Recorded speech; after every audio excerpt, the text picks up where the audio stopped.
So, before the battle starts, I just want to thank Elina, aka Moody Pones, for recording this for me, because she was like, hey, if you want me to, if you just send me the code for the battle file, I can record this for you, and I was like, well, that's pretty cool, so she recorded this for me, so thanks a lot. So we'll probably just be jumping in between doing capture recorded battles and webcam, just depending on convenience sake. So, thanks again, Elina. Her link is in the description, go check her out. But anyways, hey guys, it's Wild. We got a match here today against mumblemind using my team. It's the only real team I have, so it's going to be used for a while, so get used to it. And just looking at our opponent's team, he's got 3 steel types, which will kind of get annoying because I don't have a dedicated steel killer, just because none of them are weak to fighting, so that kind of sucks. But he's got some pretty nice synergy going that's just going to be hard to break, essentially.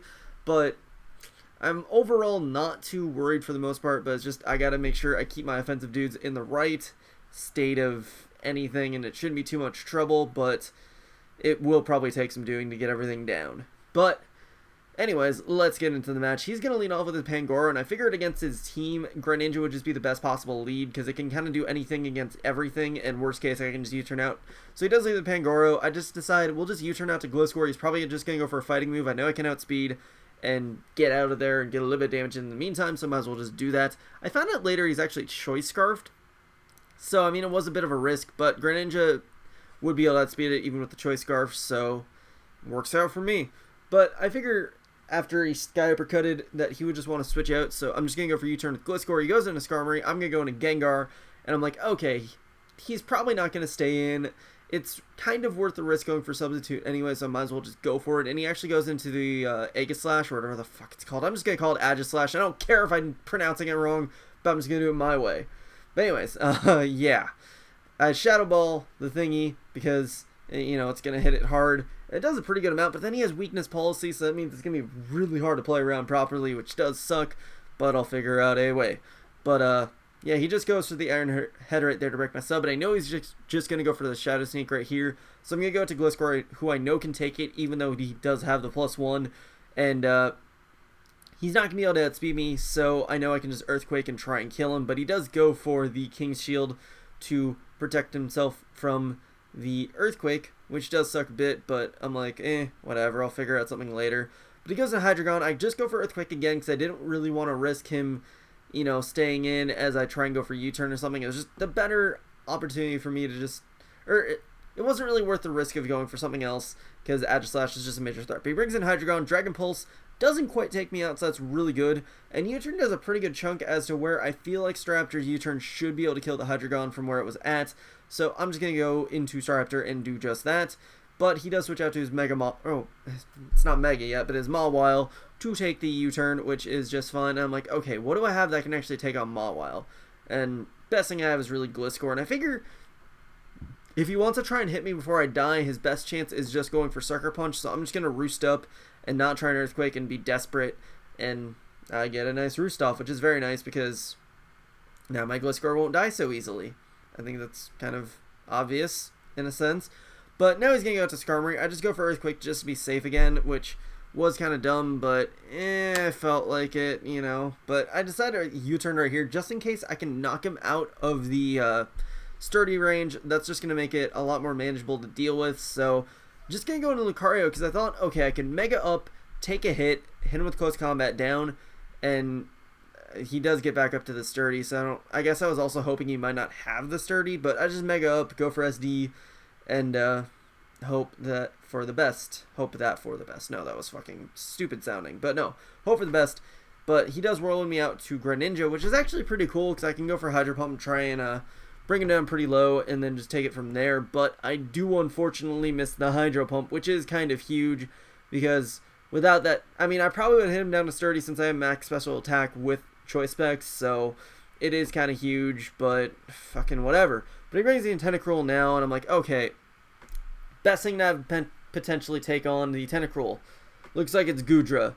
So I'm just going to go into that because it can take any hit Tentacruel wants to throw at me, and I'm just going to start firing off some Dragon Pulses. I actually did throw in a Flamethrower somewhere. Oh, I guess I threw it in right off the bat because I thought he'd want to switch right away, but it turns out he just goes for the Toxic to just status me and, you know, be an overall annoyance. So that kind of sucks. And he just starts Ice Beaming me. I know I can at least take probably 2 just because Gudra is that good, and then I'll get a rest up. So I decided Dragon Pulse, get some damage off first. So that's a thing. And yeah, this turn I do go for the rest. So Ice Beam does not hit me down because Gudra, goddamn, is pretty good. Goddamn is pretty good indeed. So yeah, I take the Ice Beam, and he's just going to switch out right here. I figured he was going to switch out. No, I do stay in to kill a turn of sleep. But I figured he would switch out, but I figured nothing would really be that threatening as to where I needed to immediately switch out. But he goes for Play Rough with Mawile, which I have no idea what that even does. But whatever the case, I'm just going to roost up because I'm going to assume I can take any hit even after he tries to boost up or something. Or just after roosting, I should be able to take any hit no matter what. And if he boosts up, good for him. But he does go for a Power Up Punch, which I don't resist. So, yeah, because roosting. And then I do hit him with Earthquake. Does bring him down pretty low, but he does go for the Play Rough to take me out. But I figure, okay, with what it's at, Sucker Punch is going to do nothing anyways, so I should just be able to bring in Lucario and hit the Mawile with a close combat since it is a 240 base close combat. So, yeah, should take it out. And I do, so that is awesome. But then the Pangoro comes in. I was kind of confused by that, but he said that it was Choice Scarfed right after he brought it in, and he was hoping that it would,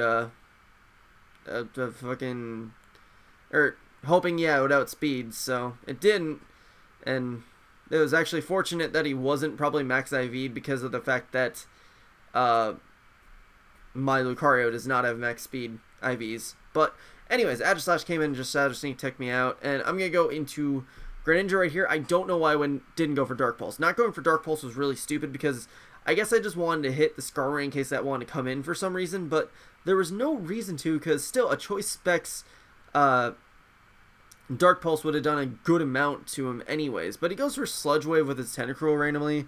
I just go into Gengar because I figured I could take any hit. And I'm just going to go for the Thunderbolt right here, completely forgetting that the Hydreigon is a thing. So that kind of sucks. But I am just going to try and risk going for Focus Blast. I figured this thing wouldn't be Choice Scarf for some reason, and I was right. And I do just take him out with the Focus Blast, which is really good because I actually hit. So that's really goddamn nice. But now he's going to bring in the Aegislash. I know he's just going to go for the Shadow Sneak most likely, so I'm actually going to go into Staraptor first to get the -1 drop on him, and I'm like, okay, well, let's just U-turn out, because fuck it, I feel like doing that, and we'll see where that gets us, and just try and U-turn because I'm a dumbass. That's essentially it, you know, it's like, I'm pretty stupid, so yeah. But I'm going to go to Greninja right here, because I can take both of his stab moves, so I'm like, alright. If he tries to go for something, hopefully Greninja can take it, but he does crit me right here, which probably did matter considering the Intimidate thing. But now I'm going to bring in Gengar. Because of the Intimidate, I'm thinking I'd be able to live a Shadow Sneak, because it is a Shadow Sneak. It's not that powerful. Anyways, I do actually take it. I'm able to take down the Aegislash, which is very, very, very, very nice, because it's out of the way. Don't have to deal with it anymore. It's stupid-ass fucking faces in here. But anyways, he goes into Tentacruel. I'm like, fuck it, let's just risk it. Try and kill him with a Thunderbolt. Unfortunately, it does not pay off because it lives and I die.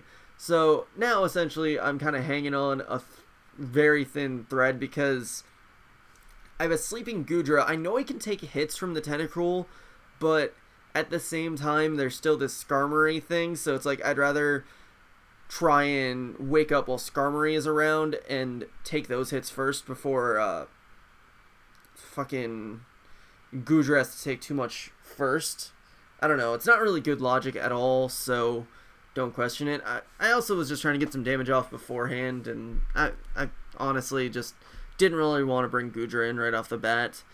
I mean, also there was the fact that just in case for some reason, I actually didn't have any good logic to having Staraptor in, but I'm just Brave Birding this Skarmory, which is actually doing a little bit.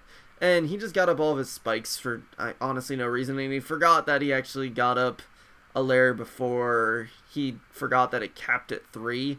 But whatever the case, he Brave Birded me here, which actually secures me the kill on a Skarmory with a Staraptor. Like, he lowers his health just enough so my Brave Bird is able to kill him. Then he brings in Tentacruel, and I'm just able to Brave Bird that to death. So, I mean, that's like, holy shit. I just took down a Skarmory with a Staraptor that was Choice Scarfed. That is pretty fucking cool. But then, yeah, I just take down the Tentacruel, live with a little bit, and that'll make it be the match. So GG Mumbles. It was a really fun game. It was really long too, so that's why I had to speed it up a bit. But yeah, it was a fun game and stuff. But yeah, hope you guys enjoyed. Like I said, I'll be hopping back and forth between the capture board quality and webcam just because convenience sake, whatever. But yeah, hopefully I'll be able to get some other nice matches like this in the future. So yeah. Anyways, like I said, that'll be it for this. So hope you guys enjoyed. Such blah. Comment, sub, and later, guys.